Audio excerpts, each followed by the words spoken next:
श्री गुरुदेव भगवान की जय। श्रीमद् भगवद गीता के 8वें अध्याय में श्री भगवान अंतिम समय का वर्णन करते हुए विस्तार से बताते हैं कि किस प्रकार अंतिम समय में कैसे, क्यों और किस प्रकार उसका स्मरण करें हो। संसार के सभी लोगों व मनुष्यों का आवागमन होता है, परंतु परमात्मा को प्राप्त हुआ दुखालय अशाश्वतम संसार से, जन्म मरण के बंधन से सदा के लिए छूट जाता है। जो परमात्मा को प्राप्त हो जाता है वो इस बंधन से सदा के लिए छूट जाता है। ब्रह्मलोक, जिसका कितना बड़ा दिन और रात्रि होती है। देवताओं का दिन 6 महीने का तथा 6 महीने की रात्रि होती है। देवताओं का ऊर्ध्वलोक कहा गया है। उत्तरी ध्रुव व दक्षिणी ध्रुव में 6 महीने की रात व दिन होता है। 6 महीने तक सूर्य दिखाई ही नहीं देता। 4 युग का 1000 बार चौकड़ी का युग हो जाए उतनी ही बड़ी दिन व रात्रि होती है। ब्रह्मा का ऐसा एक दिन होता है। 4 युग का 1000 बार चौकड़ी युग हो जाए उतनी ही बड़ी दिन और रात्रि होती है। ऐसा ब्रह्मा का दिन है, एक दिन है। बराबर उत्पत्ति प्रलय होता रहता है। जैसे संसार के समस्त प्राणी दिन में कार्य करते हैं, रात्रि में नहीं, ऐसे ही ब्रह्मा जीव पैदा करते हैं दिन में और रात्रि में सबको सुला देते हैं। जैसे माँ सोए और बच्चों को लेकर, अपने बच्चों को लेकर सो जाए माँ, ऐसे ही ब्रह्मा के 100 वर्ष व्यतीत होने पर महाप्रलय में ब्रह्मा व प्रकृति भी सब परमात्मा में लीन हो जाते हैं।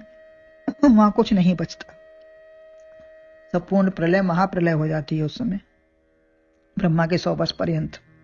ऐसे रहस्य को जानने वाले काल के चक्र को जान जाते हैं। हम चाहें वह नहीं हो सकता। सृष्टि का क्रम व काल का क्रम चलता रहेगा। सूर्य चंद्रमा सदैव प्रकाशित हैं, यह कभी नष्ट नहीं होता, परंतु सृष्टि क्रम तक ही चलते हैं। जब तक सृष्टि का क्रम है तभी तक यह भी चलते हैं। जब सब कुछ लय होता है, प्रकृति भी लय होती है, तो आगे के 2 श्लोकों में इसी क्रम का वर्णन करते हुए आगे कहते हैं।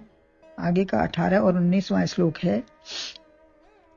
अव्यक्ताद्व्यक्तया सर्वाः प्रभवन्ति हरागमे, रात्र्यागमे प्रलीयन्ते तत्रैवाव्यक्त संज्ञके। और 19 है। भूतग्रामः स एवायं भूत्वा भूत्वा प्रलीयते, रात्र्यागमे वसः पार्थ प्रभवन्ति हरागमे। अर्थात जब हो दिवस अव्यक्त से सब व्यक्त होते हैं तभी, फिर रात्रि होते ही उसी अव्यक्त में लय हो सभी। होता दिवस सब भूतगण उत्पन्न बारंबार है, लय रात्रि में होता दिवस में जन्म लेता धार है। रात्रि में लय होता है और दिवस में जन्म धारण कर लेता है। इनका दोनों का अन्वय है। सर्वाः व्यक्तः अहरागमे अव्यक्ता प्रभवन्ति, रात्र्यागमे तत्र अव्यक्त संज्ञके एव प्रलीयन्ते।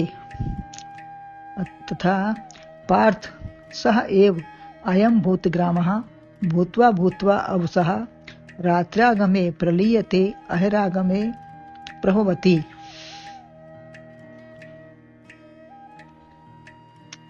सृष्टि में, दृश्य जगत में जितने भी भूत प्राणी हैं, वह ब्रह्मा के दिन के आगमन पर जो अव्यक्त हैं, ब्रह्मा के सूक्ष्म शरीर से सबके सब उत्पन्न हो जाते हैं।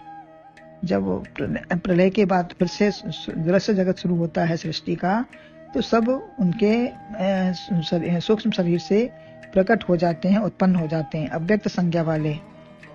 संकल्पमयी सृष्टि होती है। जैसे स्वप्न में 10 पीढ़ी पैदा हो जाएं या नष्ट हो जाएं, तो जाग जाने पर न कहीं से आए न कहीं मरे।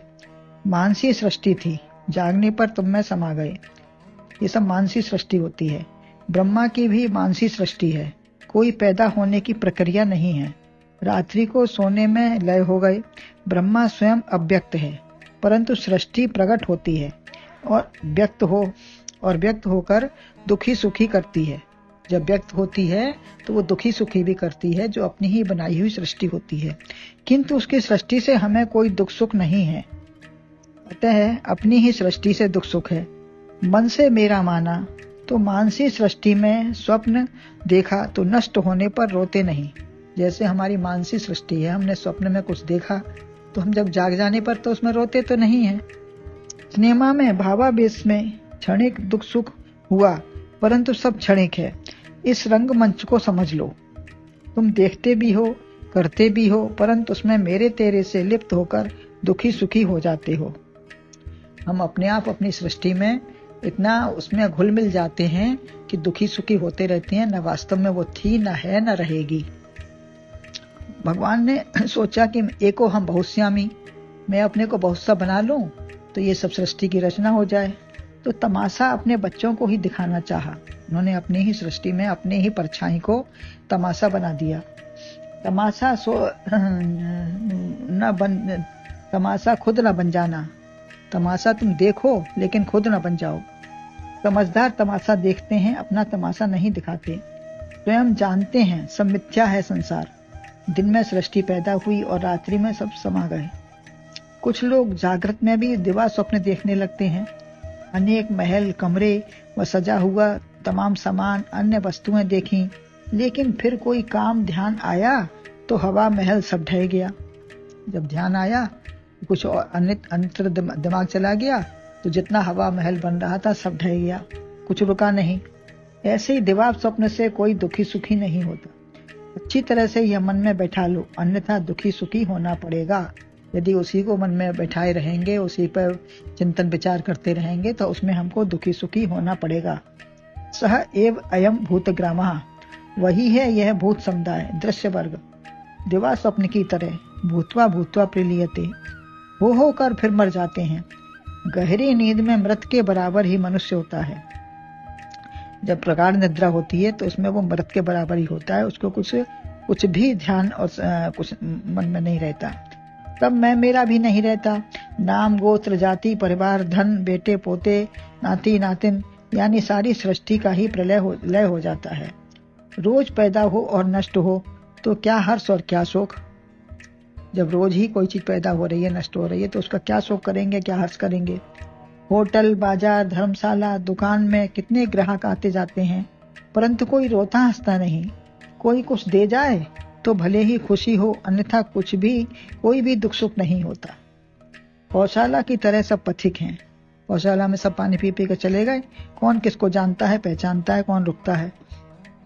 ऐसे ही संसार को पौशाला, रंगमंच, होटल कुछ भी समझ लो। होकर पर्वत होकर सब नाश हुए, विलीन हो गए और दिन होने पर फिर पैदा हो जाते हैं। रात्रि के आने पर सब हो गए, नाश हो गए, विलीन हो गए और दिन होने पर फिर पैदा हो गए। हे पार्थ, संबोधन दिया है पार्थ को, अर्जुन को संबोधन देते हुए कहते हैं। संबोधन से जागृति भी आती है और उसका भाव भी बनता है। घर में या संसार में प्रकृति के नियमानुसार जागते व सोते हैं सभी। प्रकृति के नियमानुसार घर में भी, संसार में जहां भी जो कोई रहता है, अपने अपने हिसाब से सब सोते जागते हैं। ऐसे ही जन्म और मृत्यु भी प्रकृति का नियम है निश दिवासी घूमती खेलती सर्वत्र विपदा संपदा। जन्म मरण, इससे क्या इतनी आसक्ति? जन्म मरण से इतनी आसक्ति क्यों है? मालिक नौकर को हटा दे तो थोड़ी देर दुख होता है। कोई मालिक है, नौकर से नाराज हो गया, हटा दिया उसको, तो थोड़ी देर दुख भी होता है, किंतु बैठकर रोता नहीं है। किंतु आपको 2-4 बच्चों के ऊपर आया, यह नौकर भगवान ने बना दिया, रख लिया, तो जब तक नौकरी दी आप सेवा करो, परंतु तेरा तुझको सौंपते, वह लेने लगे तो कहते हो मेरा सुख भगवान से न देख सके, छीन लिया। तो ऐसा नहीं है। माता पिता ने बच्चे को पढ़ने लिखने का सब प्रबंध कर दिया। एक कुर्सी की जरूरत पड़ी तो मना कर दिया बच्चे ने। उनकी कुर्सी है, वह मांगते हैं तो रोना आता है। परमपिता परमात्मा जब मांगते हैं तो संपत्ति सब रघुपत की आई, सब कुछ तो उन्हीं का दिया हुआ है, फिर हम देने में क्यों रोते हैं। जी जान से सेवा शुरूसा, मन योग से सब करो, लेने और देने पर सम दुख सुखी कृत्वा सम रहो। यह बात बना लो, बैठा लो अपने मन में। प्रलीयते और प्रभुवती, यही क्रम चलता रहता है। बनना और बिगड़ना, इस तमाशे को देखते रहो। किसी को युवावस्था में, किसी को बाल्यावस्था में मृत्यु हो जाती है और किसी को मांगते मांगते भी मृत्यु नहीं मिलती।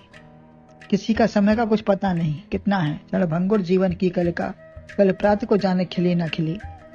तो इसकी महिमा को देखो, कितने बढ़िया नाटककार हैं, कहानीकार हैं, चित्रकार हैं, किस प्रकार से जन्म ले करते हैं, देते हैं। यही सृष्टि बड़ी विचित्र है, इसमें लिप्त मत हो जाओ। ब्रह्मा की इतनी बड़ी गणना याद करने को नहीं कहा। इतनी बड़ी गणना है ब्रह्मा की, लेकिन उसमें क्या याद करना, क्या उसमें होना। वरन यह जान लो कि शरीर से हम अजर अमर नहीं हैं। शरीर कभी अविनाशी हो नहीं सकता। जातस्य ही ध्रुवो मृत्यु, ध्रुवम मृत्यु जन्म से। तो ये शरीर कभी रहेगा नहीं और ये हमेशा बदलने वाला है। तो इसके लिए कोई दुख सुख न मनाओ और अपनी जन्म मृत्यु को जान लो, अपनी मृत्यु को अटल अविनाशी बना लो। गुरुदेव भगवान की जय।